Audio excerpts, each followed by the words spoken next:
பாவம் பின்னாடி பயம் பாவம் நினைக்கிறியா நினைக்கிறியா உனக்கு தொட்ட ஒழிக்க என்னன்னு வாய்க்கிறேன் ஆட்டான் வேலையில சந்தரா என்ன நல்லா கேட்டாலும் வாங்கி வந்து வண்டியில கொண்டு வந்து உனக்கு என்ன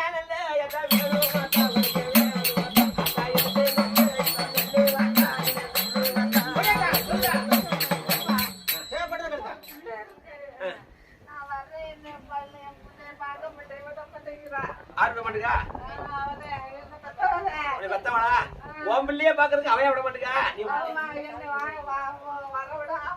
நீ பேயா போனா எப்படி வர விடுவா பேயா போனா அடிச்சு வைப்பாங்க பேயா வரையில எப்படி வைப்பாங்க கூப்பிடுவாங்க கதையை கடை நினைக்கிறீங்களா நினைக்கிறீங்களா உனக்கு தொட்டால் திங்க ஒண்ணு அனுப்பி உனக்கு பிடிச்ச ஒரு சேலமா சட்டமா ஆட்டா நீ என்னதான் கேட்டாலும் வாங்கி வந்து தந்தரா வண்டியில கொண்டு வந்து